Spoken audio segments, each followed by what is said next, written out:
Alam mo, nasasakyan ko kayo eh. Umaasahan kayo sa suporta eh. Kung walang suporta, hindi kayo magsusubasi, pero maprinsipyo pa rin kayo. Matanda na ako eh. Isa akong dating anak, pawis. Totoo yan. Katulad ako ni Ka Eric. Kaya lang, Inom pa muna tayo.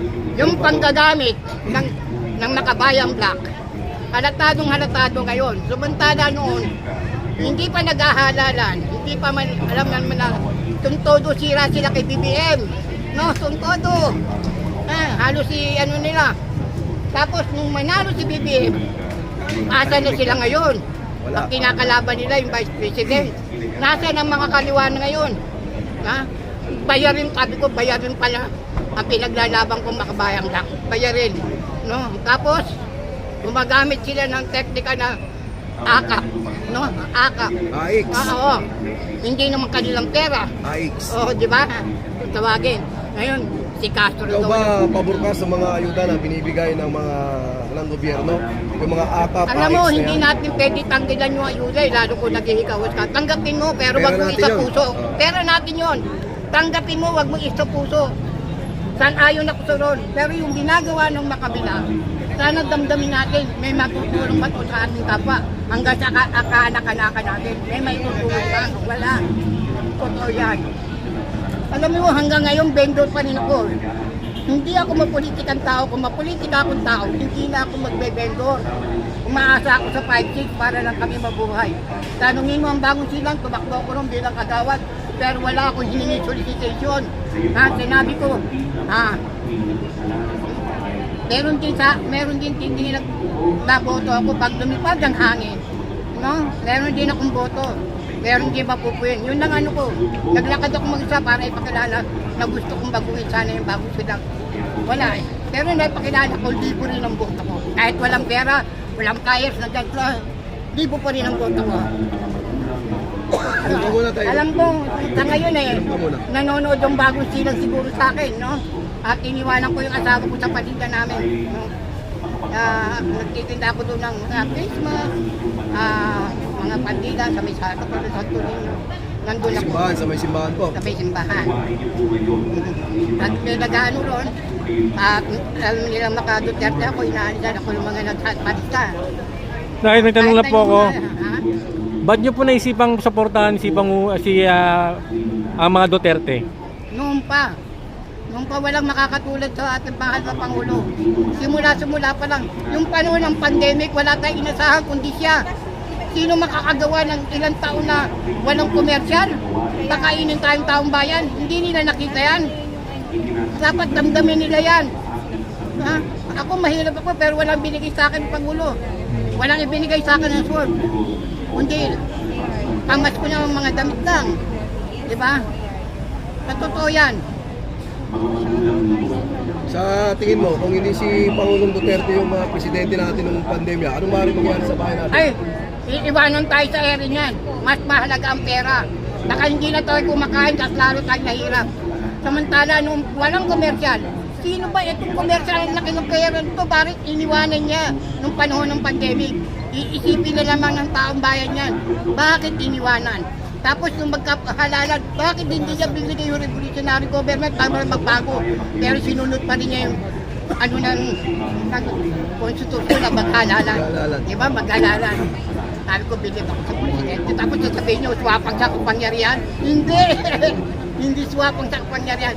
Matagal ko na kayong tinitin yan. Kasi kung swapang si Duterte sa kapangyarihan, dapat pinatakbo niya si Inday Sara ng presidente. Oo, kahit hindi nga. Kasi minsan napakaswerte ni Sara. Minsan ayaw rin niyang sumunod. Akala niya magbabago si BBM. Nabudol lang tayo eh. Nabudol tayo. Ako nga bumoto eh. Kami bumoto. Sa totoo lang, eto nagtitinda lang ng kandado sa bangketa to eh. Diba? Pero sa akin, sanayon siya na sumama dito. Sapagkat pinapakita namin kahit konti saglit, pakita man lamang kami rito. No? Papakilala ko sa kanya. Hindi naman bayarin lahat ng tao katulad namin. Meron bang nagkikahit sa amin? Wala. Wala. Kanina yung mga planted unit ang baluslos. Sa gusto ko nga magkapera, lagi ako nag-online.